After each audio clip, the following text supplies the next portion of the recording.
מבני ישראל בא ויקרב ולהחיב את המדיינית לעיני משה ולעיני כל עדת ישראל והם הבוכים פתח אוהל מועד. À la fin de la paracha, on nous amène le Inyan de Pinchas, de ce qui s'est passé avec Pinchas, qu'il a vu comment Korbi Bassour et Zimri Ben Salou, comment ils ont pu faire un Maaseh Znout, comme ça, Mamash, l'école Israël. Et ça a amené Pinchas à se poser la question de ne pas comprendre pourquoi il n'y a pas de réaction, pourquoi Moshe Rabbeinu ne réagit pas, pourquoi Aaron ne réagit pas, pourquoi les Gdolim ne réagissent pas, ils disent rien, ils ont l'air de pas savoir ce qui se passe. Et donc Pinchas, il intervient, il vient devant Moshe Rabbeinu, il dit Ma aussi, regarde ce qui se passe, voilà, il y a un Maaseh Znout qui se passe dans le Mahane de Ham Israël avec un des roches Vatim, nous Ma aussi. Et là Moshe Rabbeinu à la Makom, il lui répond Kanaïm Pogimbo. Si tu es Kanaï, Tivga. Tu es Kanaï, alors fais-toi le Maaseh. Et là-bas, le Midrash Rabbah, il ramène là-bas Mamash la chose suivante, quelque chose de très étonnant. C'est marqué comme ça. Ve'ema bochim. Tout le monde est en train de pleurer devant le Maaseh qui se passe. Comment un Gadol d'Israël peut faire un acte pareil aussi abominable. Donc, il pleure, pourquoi? Parce qu'on a l'impression qu'on est Choseronim, personne ne réagit, personne ne fait rien. Et donc, comme si on subit un Chilul Hashem où on ne réagit même pas. Vehu, Omed Kenegen Shishim Elibo. Et Kaviachol, il est là, Moshe Rabbeinu, devant Shishim Elibo, qui sont étonnés du Maaseh qui se passe. Qu'on entend, c'est un ghetto, ils vivent ensemble. Ouais. Et qu'il n'y a pas de réaction. Verapuyada. Et ses mains sont faibles. Il n'a pas la force de décider ce qu'il faut faire. Le Midrash Rabbah, il s'étonne de ça, il répond El Abishvil Pinchas Shavo Vitol et Taroilo. Ça s'est passé comme ça, pour qu'on donne à Pinchas, et là qu'il a mis le srout qui lui revenait à lui. Qui loue comme si maintenant, ce srout revenait à Pinchas, et comme ce srout revenait à Pinchas, le Midrash est en train d'expliquer, voilà la raison pourquoi Moshe Rabbeinu Kaviachol se sentait impuissant. C'était le srout de Pinchas, c'est pas le tien. Vaïnou, j'ai été Moshe Rapou. Et que c'est-à-dire que les mains de Moshe étaient faibles, que des Pinchas, il est dargazou, pour que Pinchas soit zoché d'arriver à cette darga, à ce niveau de Kanaïm Pogimbo. Zouchaya alav la giaïla. Shezacha mikorzu les brit keunat olam, et que grâce à ça, Hachem lui a donné brit keunat olam, qu'on s'est marqué là-bas dans la paracha. Maintenant, le Midrash, il termine. Et c'est là qu'il y a une stira, il y a une contradiction. Ou le fit. Le Midrash, il dit comme ça. Shit Atzel, étant donné que Moshe Rabbeinu a été Atzlan, de ne pas avoir, pris en main la situation. Velo yada ish et kivulato, mida kenegen mida, à cause de ça, personne ne saura où tu es enterré. On ne pourra pas venir te pèleriner. C'est la punition qu'on lui a donnée. Vaïnou, chez Moshe Rabbeinu ne'enash, il a été puni, asher lo yada ish et kivulato, que personne connaît où est sa tombe. On ne peut pas venir prier chez Moshe Rabbeinu. Ça, c'est Mida Kenegen Mida. Pourquoi? Parce qu'il a été Mitatzel. Parce qu'il était Mitatzel devant. Alors, Vadaï, quand on se pose des questions, on se demande comme ça. Mais c'est une stira avec le début du Midrash. Le début du Midrash, il a dit que quoi? Que comme c'était le srout de Pinchas de faire ce Maaseh. Alors, mais la Shamaïm Kaviachol, on n'a pas donné à Moshe Rabbeinu la force de le faire. C'est pour donner le srout à Pinchas. Alors, ok, bon, Hachem, il fait ce qu'il veut. Il veut donner le srout à Pinchas, il lui donne à Pinchas. Donc Moshe Rabbeinu Kaviachol, il va comprendre que quoi? Que c'est Hachem qui a fait comme ça. Puis quand le Midrash il termine, il dit quoi? Moshe Rabbeinu, tu as été Aslan, tu as fait preuve de fainéantise, tu n'as pas pris les choses en main, à cause de ça tu seras puni, personne ne connaîtra ton Makom Gvura. Alors maintenant on ne comprend pas, le Midrash il faut décider. Est-ce que c'est voulu par Hachem? Hachem a voulu comme ça, ou bien non? Comment ça marche, Rabotai? Comment comprendre le Nyan ici, Rabotai, de dire maintenant que on va pas, il est puni d'un côté, de l'autre côté, non, c'est Hachem qui a voulu comme ça. Comment comprendre le Inyan qu'on a devant lui ici? Pas que connaître la makom de Gvura d'un sadique Rabotai, c'est pas pachou, c'est d'avoir Gadol Me'od, parce que le sadique Rabotai, il est pour elle, pas seulement de son vivant, il est pour elle, il travaille pour aider Am Israël même après sa mort. Et c'est pour ça que c'est très important de savoir makom Gvura d'un sadique. On va pèleriner le sadique, et on va prier, et le sadique, il intervient pour toi. Il intervient pour toi quand il voit comment tu viens et tu pries le tzaddik, bien sûr, en se renforçant de vouloir ressembler au midot du tzaddik, et en se renforçant d'apprendre des midot du tzaddik. Le tzaddik, automatiquement, il va t'aider. Il va t'aider en intervenant pour toi. Et ça, Kaviachol, on nous prive. on nous prive de la Kvorah de Moshe. Que lui, Moshe Rabbeinu, Baruch qui serait intervenu, Baruch qui aurait pu t'aider, mais comme maintenant on ne sait pas où il est, donc il ne pourra pas t'aider. Maintenant, c'est quoi le Mida Keneged Mida? Le Mida Keneged Mida, hein, tu as fait preuve de Haslout, tu n'as pas su intervenir, alors on ne te laissera pas intervenir. Mida Keneged Mida.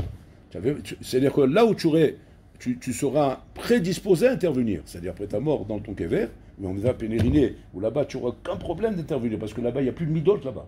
Là-bas dans Olam Emet, il n'y a plus les midot qui dérangent, Hatzlut ou quoi, plus rien ne dérange. Là-bas tu vas être prédisposé, et mamash partant, mais à 100%, sans que rien peut t'arrêter, parce qu'il n'y a plus des midot. Les midot c'est du vivant, mais tant donné que du vivant, tu n'as pas travaillé cette mida kaviachol, attention on n'a pas le parler, on parle de Moshe Rabbeinu, hein, on met des pincettes. C'est le midrash, on essaie de comprendre ce qui est marqué. Hein. Étant donné que tu as fait preuve de Haslout et tu n'as pas travaillé sur cette mida, eh bien même après ta mort ou là-bas, sans travailler, spontanément tu vas faire ce qu'il faut faire. Parce que là-bas on est dans l'Olam Haemet, tu ne pourras pas. On ne te laissera pas. C'est-à-dire que ce que tu n'as pas travaillé de ton vivant, on ne te le donnera pas après ta mort. Tu ne pourras pas faire ça après ta mort, bien que maintenant là-bas, il n'y a aucune limite. Il n'y a aucune limite. Ouais. Tu as été un Hatzlan, tu n'as pas étudié de ton vivant, on ne te laissera pas étudier après ta mort. Mais là-bas, il n'y a pas de Yetzara, là-bas. Au contraire, là-bas, je suis encouragé d'étudier. Je veux étudier. Je veux étudier sans arrêt. Parce qu'on est dans l'Olam Haemet. Et dans le Olam Haemet, j'ai plus aucune raison de faire Bitul Torah. Ouais, mais comme tu as fait Bitul Torah de ton vivant, ben après ta mort, tu n'as pas corrigé ça avant de mourir. Ouais. Après ta mort, même si là-bas, il n'y aura plus aucune raison de faire Bitul Torah, eh bien, tu verras que là-bas, tu feras Bitul Torah. C'est le Vayom. Et là-bas, la punition, elle est grande. Parce que dans ce monde, c'est dans le Olam HaSheker. Dans le Olam HaSheker, le Tzara, il peut t'embrouiller, te maquiller, te dire bon, mais c'est pas grave, on n'est pas des malachim, on n'est pas le Gaon de Vina, donc c'est normal qu'on fait Bitul Torah. Bibi, ça c'est bien ici. Mais là-haut, ça fera très mal. Parce que là-bas, tu verras de tes yeux c'est quoi la gravité de Bitul Torah, parce que c'est en la Haemet. Mais que là-bas, tu verras que tu peux pas. Tu peux pas faire les choses que tu n'as pas fait dans ce monde. C'est-à-dire que Olam Haba Rabotai, c'est ni plus ni point, Rabotai, que le résultat de tes ma'asim dans ce monde. Ce que tu as fait là-bas, ici, tu le feras là-bas. Ce que tu n'as pas fait ici, tu ne pourras pas le faire là-bas. Donc ça, c'est ce qu'on voit ici dans le Midrash. Il y a fait mot. Maintenant, la question est de savoir comme ça. Qu'est-ce qu'on attend de l'homme? Ma metsapi mi Adam. Qu'est-ce que Hachem il veut de l'homme? Hachem il veut de l'homme que l'homme fasse des efforts. Adam, la amal yulad. L'homme a été créé pour faire des efforts. Les efforts sont là, inachinami, pour te permettre de te dépasser. De te dépasser. Parce qu'un homme en bataille qui se contente de ce qu'il a, qui s'emmerde bechelko, je parle dans le mauvais sens. Dans le mauvais sens, c'est-à-dire, il est bistapek bemoa. Il dit ça va, bon Hachem, je ne suis pas un bandit, je ne suis pas un voleur, je ne suis pas un voyou, je suis content comme je suis. Mais il n'a pas des chifotes. Il n'a pas des chifotes de vouloir grandir, de vouloir devenir un gadol, de vouloir devenir, comment dire, un bonhomme qui est capable d'aller beaucoup plus loin que les capacités apparentes qu'il a. Parce qu'un homme, il se voit dans des capacités apparentes, il voit un niveau qui paraît son niveau, il se dit, c'est mon niveau ça je me connais, c'est ce que je suis les mains. C'est très difficile pour l'homme. Si maintenant on vient lui dire, mais tu peux te dépasser, tu peux atteindre des niveaux beaucoup plus hauts que ça. Et là, putain, on s'arrête et on se dit, c'est pas de l'illusion ça. C'est pas de l'illusion quand on dit à quelqu'un, putain, comme ça, on prend un barreau, on lui dit, tu sais, tu es un bon garçon, passe la vitesse, arrête de rester sur la 3e ou la 4e, passe turbo. Et il dit, mais attendez, voilà, c'est bien beau ce que vous dites, mais vous dites ça à tout le monde. Hein, vous dites ça à tout le monde, vous encouragez tout le monde. C'est vrai, d'accord, on dit ça à tout le monde. On encourage tout le monde. Mais la question, elle est, pourquoi pas toi? On dit ça à tout le monde, mais pourquoi pas toi? Et maintenant, c'est là que le problème, il commence. Parce que là, Rabotai, il faut savoir maintenant la métiout, la réalité. Adam Salakit Mekomo, un homme, il doit connaître sa place. Si un homme, il est capable de 50, il ne faut pas le rendre fou de lui dire pourquoi tu es pas 100. Je suis 50, qu'est-ce que tu veux de moi? Au contraire, à la fin, je vais me mettre à me faire de la pression pour arriver à 100 et peut-être je vais faire un accident à la fin. Il faut faire attention à Botaï. T'as fasta Moat, t'as fasta Meruba, l'autre t'as fasta. Donc on a l'impression que les klalim ils se contredisent. Une fois on me dit, Takireta makom shelcha, tu es sa mère bechelkecha, t'as fasta Moat, t'as fasta. Et donc ça veut dire quoi?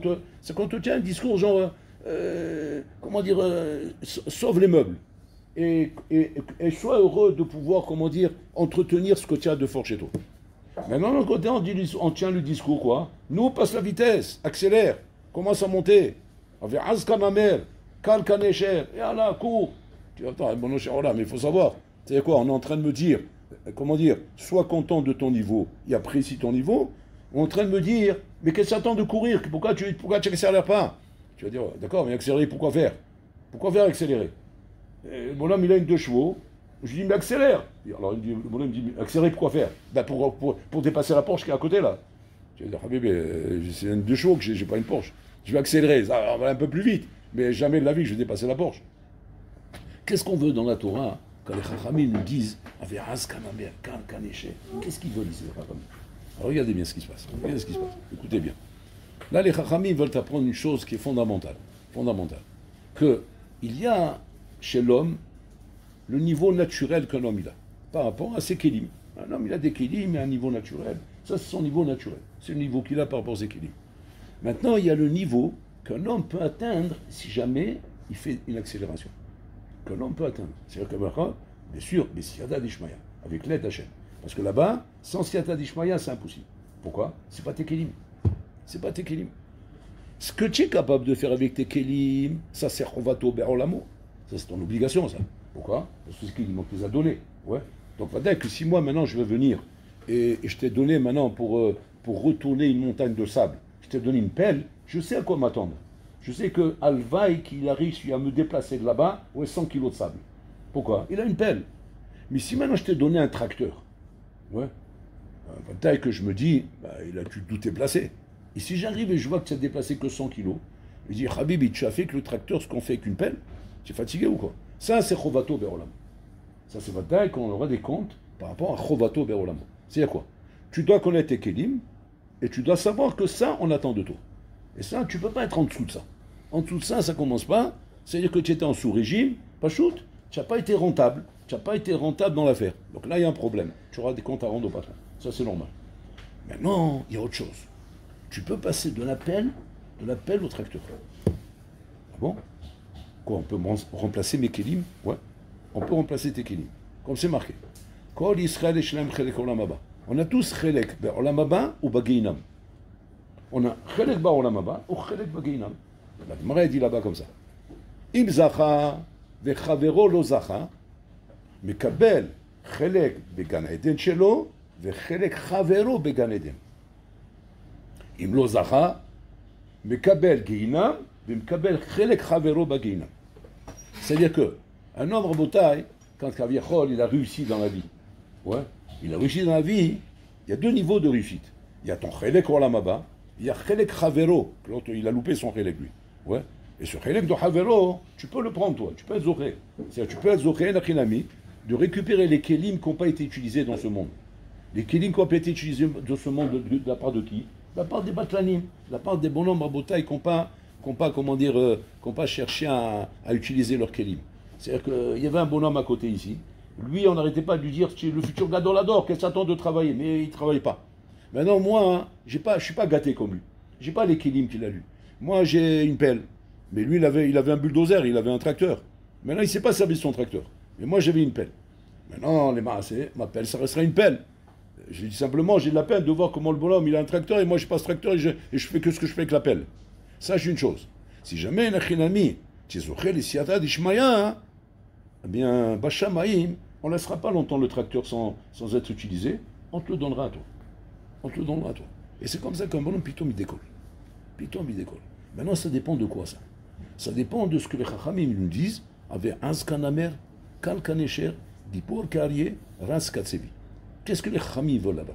Parce que Mima Nafshah, je ne comprends pas cette Mishnah. Mima Nafshah. Si maintenant, moi je connais mes Kélim, et que mes Kélim c'est quoi? C'est une 2 chevaux. Alors c'est quoi Azkanamer? C'est quoi Kalkanesher? Qu'est-ce que tu es en train de me demander là-bas? Tu me demanderais quoi? De rouler avec ma 2 chevaux? Je roule avec ma 2 chevaux. Et en plus, on va tomber en lamo. Donc je vais faire à fond ce que je dois faire. Qu'est-ce que tu veux avec ça là-bas? Avec ça là-bas, je veux te dire comme ça. Je veux te dire que si maintenant, effectivement, tu m'amines, que Hachem peut te donner siyata d'Ishmaïa. Ouais. Si tu m'amines, attention. Pas que si tu n'es pas m'amine, tu n'amuses pas à ça. Mais si tu m'amines qu'Hachem peut te donner siyata d'Ishmaïa, ne t'inquiète pas. En étant Azkanamer, tu auras 7 parts en plus. C'est ce qu'il a fait Pinchas. Pinchas, il n'est pas au niveau de ce qu'il est en train de faire. C'est pas son niveau. Ça, c'est le niveau de Moshe Rabbeinu. Mais Pinchas, il ne comprend pas. Il dit, c'est bizarre. Attends, il a un bulldozer, mais il s'en sert pas. Moi, j'ai une pelle. Avec ma pelle, je ne peux pas résoudre ce problème. Je n'ai pas le matériel qu'il faut. Mais qu'est-ce qu'il fait? Il a de l'audace. Il vient avec Hazan Amer. C'est quoi la hazout qu'il a eu ici? Qui vient voir Moshe Rabbeinu. Moshe Rabbeinu, avec tout le respect que je te dois, qu'est-ce qu'on fait là? On fait rien?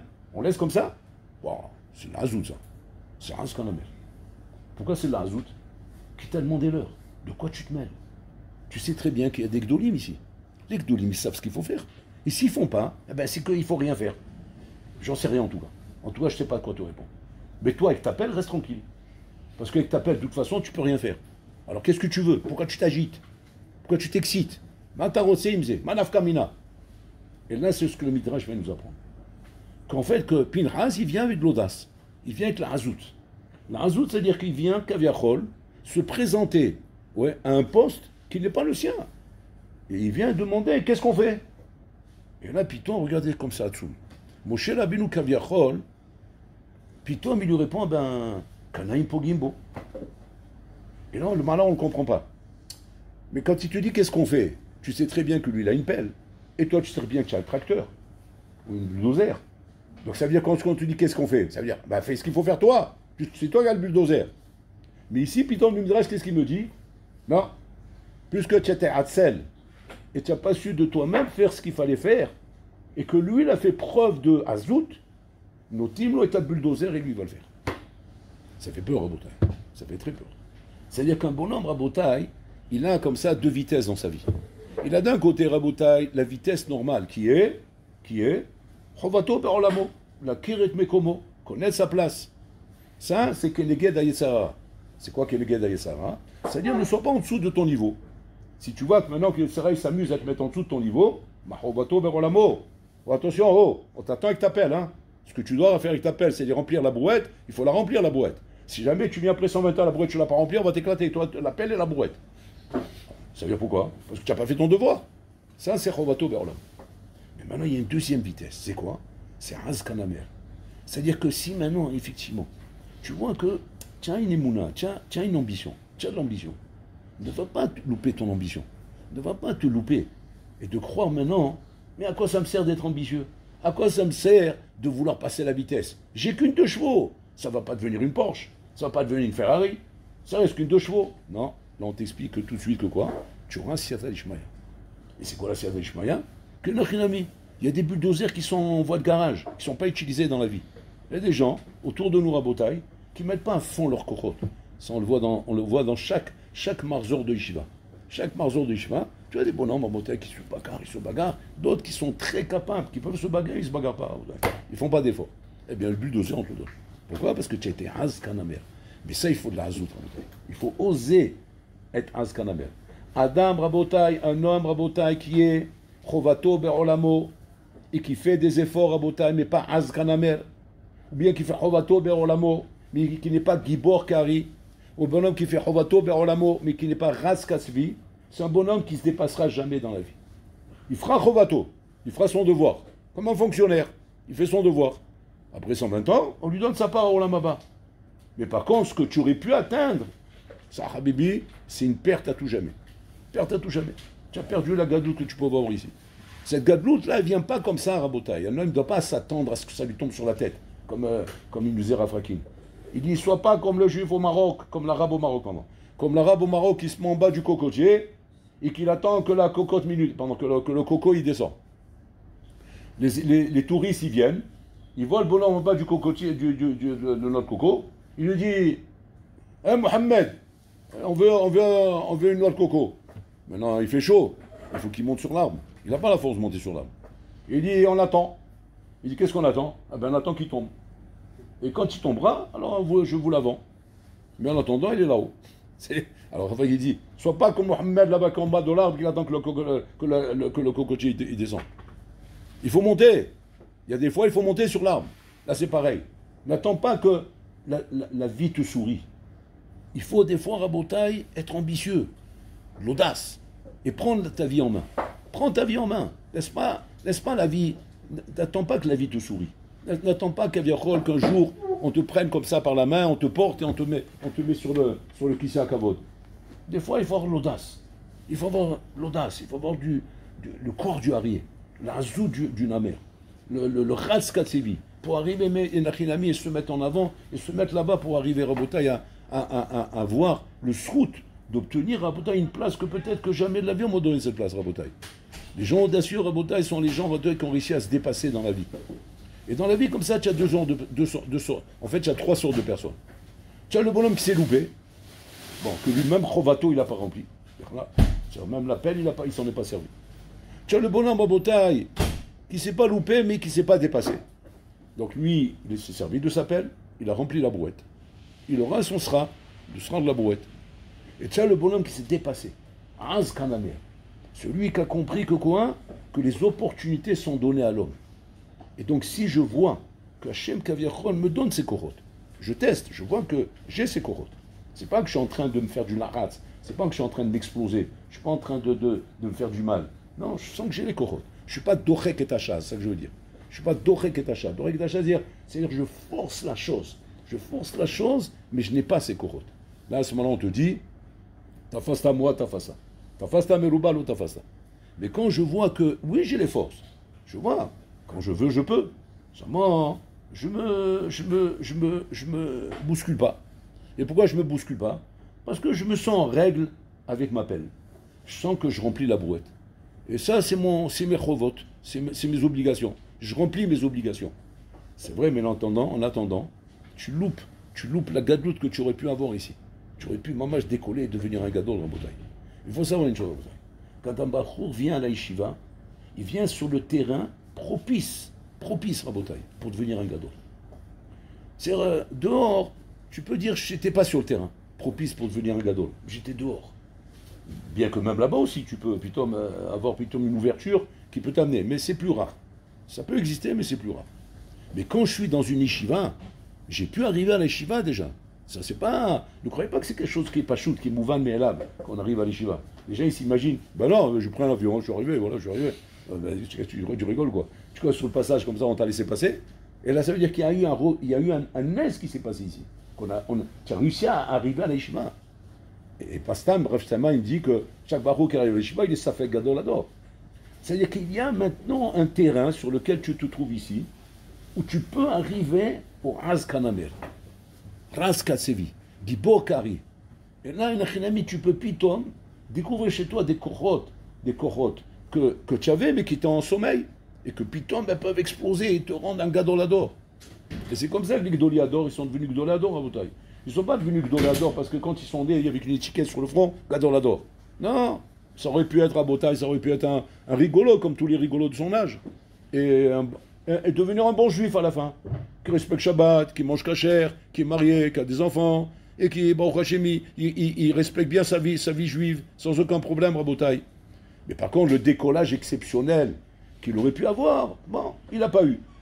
Maintenant, si le bonhomme Inachinami n'est pas passé à l'Yeshiva, tu peux dire, bon, c'est pas vraiment de sa faute. Il n'a pas été, comment dire, sur le terrain qui aurait pu le faire décoller.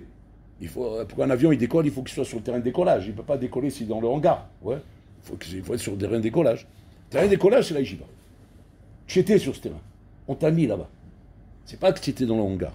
On t'a sorti du hangar. Et on t'a mis sur le terrain de décollage. Mais maintenant, qu'est-ce qui s'est passé? Tu es resté dans le hangar. Tu n'as pas, comment dire, saisi l'opportunité. Tu n'as pas fait preuve de razout. Mais ça fait peur à Botaï. On reproche ça à Moshe Rabbeinu. C'est ma fride. On reproche à Moshe Rabbeinu que quoi? Que la raison pour laquelle ton endroit où tu es enterré n'est pas connu par le monde, parce que tu n'as pas fait preuve de hazout. Cette hazout qui était nécessaire à Botaï pour pouvoir décoller. Et d'après ça, on va essayer de comprendre le Midrash, un autre Midrash à Botaï qui est très dur à comprendre. Le Midrash, il dit comme ça. Si Réhouven savait qu'on est allé écrire dans la Torah que Réhouven, il est venu pour sauver son frère Yosef de ses frères qui voulaient le tuer. Là-bas, il dit, le Midrash, là-bas, il dit, Réhouven, il aurait pris Yosef sur ses épaules, il l'aurait ramené à la maison. Si Aaron à Cohen savait que la Torah allait écrire, qu'il est sorti pour recevoir son frère avec joie, bien que on a choisi son frère pour être le Mashiach, et lui c'était le grand frère, on n'a rien dit. Et Hachem dit, t'inquiète pas, ton frère ça pas Matpid, il sera sa mère.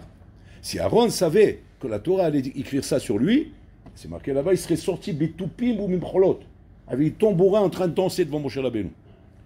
Les Mfarshim posent une question sur ce Midrash. Ils disent, on ne comprend pas ce Midrash, il est incompréhensible.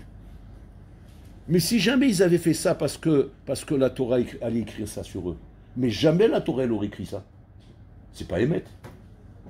Vous avez compris ce que je demande? Si jamais ils auraient fait ça, parce que la Torah aurait écrit ça sur eux. C'est que le bonhomme, il a fait ça pourquoi? Pour le kavod que la Torah avait écrit ça sur lui. La Torah, c'est un mec, quand la Torah va écrire ça. La Torah va écrire quoi? Que maintenant, que toi, Rouven, tu as pris Yosef sur tes épaules. Et pourquoi? Parce que on a su par derrière que tu as fait ça. Tu dis, parce que demain, ils vont écrire dans la Torah.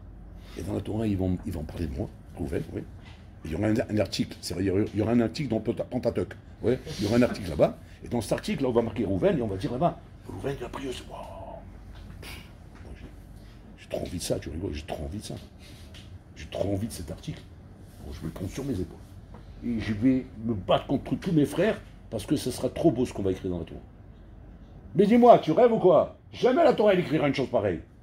C'est de la gava. La Torah elle écrit ce qui est émet, la Torah. Donc la Torah, si elle écrit, c'est que c'est émet. Alors qu'est-ce qu'il veut le Midrash? C'est quoi le pshat du Midrash? Alors les Fajim, ils essayent d'expliquer comme ça. Ils essayent de dire non, c'est après que la Torah elle a écrit qu'on parle. Après que la Torah elle a écrit, ouais, et que maintenant eux ils se rendent compte de ce qui est écrit dans la Torah, alors eux ils se disent aïe, combien j'aurais dû me prendre en main et faire les choses avec plus d'efforts, et que ça aurait été tellement beau que la Torah dit ça sur moi. Donc de cette façon-là, on comprend un peu mieux. C'est une fois que c'est écrit. Une fois que c'est écrit, mais même ça on ne comprend pas. Même ça, les fois ils posent la question. Ils demandent Miman Afshar. Si cette Madrega Inachinami, tu es conscient d'elle, et tu as compris que c'est ça ce qu'il faut faire, ce lishma. Ouais. Pourquoi c'est seulement si la Torah va l'écrire que tu vas le faire? Mais même si la Torah ne l'écrit pas, tu vas le faire. Pourquoi? Parce que c'est émet. Nous. Et en vrai, c'est que le Midrash, on comprend. Parce que le Midrash, c'est ça qu'il dit. Mais on ne comprend pas ce qu'il est en train de dire. Regardez le pshat. En fait, le Midrash, il est en train de dire Bidjouk la Nekoda qu'il est en train de dire. Il y a deux madrigas dans la vie d'un homme en Boutaï. Il y a la madriga de la Torah, il y a la madriga du Azkanamer. La madriga de la Torah, c'est ce que tu as fait, Rouven. Et donc la Torah, elle écrit ton madriga. Mais il y a la madriga du Azkanamer. Que quoi? Tu prends Yosef sur tes épaules et tu l'amènes. Et ça, c'est ce que le Midrash vient reprocher à Rouven et à Aaron. Il vient dire comme ça. Rouven, Hazak ou Baruch. Tu étais méritant. On a marqué dans la Torah que Rouven a fait ça pour sauver son frère. Hazak ou Baruch. Ça, c'est ta madriga. C'est ta madriga, c'est ta peine. Mais où était le Azkanamer? Où était le Azkanamer qui t'aurait permis, Nachilami, d'aller plus loin que ça? Et de prendre ton frère et l'amener sur tes épaules? Parce que ça, c'est la madriga kaviachol qu'on peut atteindre dans la vie. Et que tu étais capable d'atteindre. C'est pour ça que le Midrash, il en parle. Pareil avec Aaron. Kol hakavod, Aaron. Tu es sorti, sans kpeda, sans rien, tu as accueilli ton frère. Kol hakavod lecha.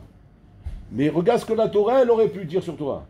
Elle aurait pu dire que c'est sorti Betupim Umcholot. Ça veut dire quoi? Ça veut dire que si tu avais été Azkanamer, tu aurais été capable de faire une chose pareille. Et ça, c'est Nora Ve'ayom, Rabotai. C'est Nora Ve'ayom qu'en fait, que Oilim Yotzri, Oilim Yitzri. On est d'un côté, Rabotai, comment dire, attaqué par notre Yetzerara.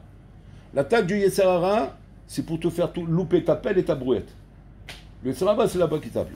Lui, il essaie de te faire louper dans ta pelle et ton brouette. Mais maintenant, Oilim Yotzri. C'est-à-dire qu'il y a une autre attaque. C'est l'attaque rabotaille du Azkanamer. Là, on viendra te dire, dommage, on ne peut pas te punir pour ça, parce que tu as fait ton devoir. Mais regarde ce que tu aurais pu devenir. Mais ça, tu n'es pas devenu. Et ça, c'est ce qu'on raconte une fois avec Rabbi Sam Missalinter. Une fois, Rabbi Sam Missalinter, il était comme ça à la fenêtre de chez lui, en train de regarder, et il voyait les passants passer, et il parlait à haute voix. Il dit, ici, t'enterrais le Rosh Yeshiva un tel. Ici, t'enterrais le Mashgir un tel. Ici, t'enterrais le Gaon un tel. Ici, t'enterrais le Matmid un tel. Et le Talmid, à ce moment-là, il rentrait pour poser une question à Rabbi Sam Missalinter. Et le Talmid, il entend le Rav parler. Il se pose une question au Talmid. Il dit, mais je ne me rappelle pas qu'il y avait un cimetière devant la fenêtre de Rav Israël. Il n'y a pas un cimetière devant la fenêtre. C'est la rue. Qu'est-ce qu'il y arrive à Rav Israël? On dirait qu'ils ont mis un cimetière. Alors il s'approche de plus près pour voir, peut-être qu'ils ont mis un cimetière, je ne suis pas au courant. Il regarde, non, il voit la rue. Il n'y a pas de cimetière. Il voit les gens passer. Et puis dans le récit, il se rend compte qu'il est là, le Talmid. Il dit, comment je peux t'aider? Il dit, je suis venu pour une question, mais d'abord expliquez-moi là, ce que vous étiez en train de dire là. Vous parliez comme s'il y avait un cimetière devant vous, mais c'est une rue, c'est pas un cimetière. Alors il rigole. Ça, il rigole comme ça. Il dit, tu as raison. C'est pas un cimetière, mais c'est pire qu'un cimetière. Là, je suis en train de voir des gens vivants qui se sont enterrés avant leur mort. Ils se sont enterrés avant leur mort. C'est-à-dire le bon là, il voilà un Rosh Yeshiva qui s'est enterré. Voilà un Matmid qui s'est enterré. Voilà un Shagdan qui s'est enterré. Voilà le Gaon qui s'est enterré. C'est encore pire qu'un cimetière. Parce qu'un cimetière, moins, bah, il est mort, il est mort. Bon, on ne va pas lui dire maintenant, sors ta tombe et fais de la mer quand même, fais quelque chose. C'est-à-dire, ah, Bibi, ça y est, il est mort. Il n'est pas tour des misos. Mais lui, il est vivant. Il est encore vivant. Et de son vivant, il a enterré le Rosh Yeshiva. De son vivant, il a enterré le Majlier, il a enterré le Matmid. Et tout ça pourquoi? Parce qu'il n'a pas été Haz Kanamer. Il n'a pas fait preuve de Hazout. Et à cause de ce problème de ne pas avoir fait preuve de Hazout, eh bien il sera le petit fonctionnaire qui aura son Olam Haba, parce que sauf il était en règle, on ne peut pas lui reprocher quoi que ce soit, il aura son Olam Haba, il aura tout normal. Seulement, ce que tu aurais pu avoir, et que ça c'est le Oy Miyotzli. Parce qu'il y a Oy Miyotzli et Oy Miyotzli. Oy Miyotzli, si jamais tu n'es pas le fonctionnaire, au moins le fonctionnaire. Parce que Sarah lui cherche à ce que tu ne sois même pas un fonctionnaire. Il veut que tu sois un khrami, voilà ce qu'il veut que tu sois. Donc ça veut dire même pas un fonctionnaire. Alors ça c'est Oy Miyotzli. Mais même quand tu étais en règle avec ton Yetzara, où tu as su être, comment dire, le bonhomme avec sa pelle et sa brouette. Chovato be'olamo, tu as rempli ton chova be'olamra. Et sur ça, on ne peut rien te dire. Donc tu es en règle par rapport à ton fonctionnaire. Et même là, vis-à-vis du Yetzara, kol hakavod. Tu as bien mené ta guerre.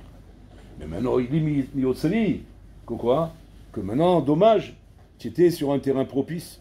Tu as réussi à arriver à la yeshiva. Tu n'étais pas à Paris, dans un endroit où, Kaviachol, on s'estime heureux si on devient un fonctionnaire, si on est chovato berolamo. Mais quand tu es à la yeshiva, où là-bas c'est safek gadolador, où là-bas il suffisait simplement que d'avoir un peu de hazout, un peu de gibor carrier. Et que là, à ce moment-là, tu aurais été zoché d'être plus qu'un fonctionnaire, tu serais devenu un gadol. Un gadol comme les gdolim sont devenus Rabotai. Comment les gdolim sont venus? Ils ont pris le même chemin que toi, ça, Akol. C'est les bonhommes, comme au moment où ils ont débarqué à la yeshiva Rabotai. Mais simplement, ils se sont démarqués. C'est ça la différence. C'est à toi de rester marqué. Et la horde démarqué. Voilà la différence. Marqué, c'est-à-dire quoi? Il y a la ligne, je suis la ligne. Chovato be'olamo. Et il y a démarqué. Il y a haine. Maintenant que je suis là, il n'y a pas. Il faut que je mette tous mes corottes. Il faut que je vois ici. Peut-être je suis capable de plus que ça. Peut-être je suis capable d'arriver à des madrigotes que même pas en rêve j'aurais pu croire que je peux arriver. Mais parce que je suis sur un terrain de décollage. Je ne suis pas au hangar. L'avion il est sur le terrain de décollage. Il peut décoller, ça veut dire. Ben oui, on l'a mis sur le terrain de décollage. C'est parce qu'il peut décoller. Sinon on le laisse dans le hangar. Ouais. Là, je suis sur le terrain de décollage, Rabotai. Tu peux décoller. À ce que tu attends. Et j'attends. Ben, je sais pas, moi j'attends comme le feu vert. Quel feu vert? Il n'y a pas de feu vert. Il faut de la hazout. Pinchas, il est venu avec hazout. Il n'y a pas de feu vert. Personne n'a dit à Pinchas. Allez, c'est le moment pour toi. Tu peux sauter, tu peux devenir Pinchas, Briti Shalom, celui qu'on va marquer dans la Torah, on va l'immortaliser, ça y est. Ça va être la vedette du siècle. Mais tu vois, Habibi, mais personne ne lui dit rien. Il est dans son coin. À la rigueur, les gens, ils se moquent de lui. Ils disent, mais qu'est-ce qu'il se prend celui-là? De quoi il se mêle? Il y a des gdolim, qu'est-ce qu'il est en train de faire celui-là? Reste dans ton coin, reste tranquille. Pourquoi tu te prends? Qu'est-ce que tu te prends? Tu regardes là-dedans ou quoi? Non. Il faut de la hazout, Rabotai. C'est pas du délire normal. Le délire normal, il ne peut pas t'amener là-bas. Et c'est normal qu'il ne t'amène pas là-bas parce que c'est fonctionnaire. C'est la brouette et la pelle. Mais hazout, Rabotai, c'est ce qu'il a fait pour Pinchas. Il ose venir devant Moshe Rabbeinu lui dire, Moshe Rabbeinu, qu'est-ce qu'on fait là? Comment qu'est-ce qu'on fait? De quoi tu te mêles? C'est la hazout, Rabotai. Mais d'un coup, qu'est-ce qui s'est passé? Comme dit le Midrash, Akadosh Baruch Hu, il a donné à Pinchas le srout. Il n'a pas donné à Moshe Rabbeinu. Il a donné le srout à Pinchas. Et comme ça, Moshe Rabbeinu, Rabotai. Moshe Rabbeinu, il vient, hein, il demande à Akadosh Baruch Hu, bon Olam, qui c'est ceux qui prennent la suite là? Moi, après 120 ans, je m'en vais, moi. C'est qui les remplaçants? À qui il faisait allusion? À ses enfants. Il a eu 2 fils. Les enfants, hein? Hein? Ça va, on a fait nos preuves quand même. Akadosh Baruch Hu, tu es content de moi ou pas? J'ai bien travaillé ou pas? Alors, tel père, tel fils. La hol, il est derrière moi, voilà, il arrive. Il y a que je pourrais lui mis une tarte à ce moment-là. Ça fait peur, ça fait peur ce qu'on est en train de parler. Il dit non, c'est Yoshua. Yoshua? Quoi, le Shamash? Celui qui prépare les tapis? Ouais. Mais pourquoi? Az Kanamer, Rabotai. La Hazout. Il a la Hazout, Rabotai, de suivre Moshe Rabbeinu et de prétendre se dire l'élève de Moshe Rabbeinu. Talmido chez Moshe Rabbeinu, que tout le monde se moquait de lui. Il dit, mais regarde ce type pêche. On le traitait de Hamalé, c'est-à-dire, mais qu'est-ce qu'il croit? Il croit qu'il est l'élève de Moshe Rabbeinu. Il se monte au bas de la montagne, il attend comme ça. Mais qu'est-ce que tu fais?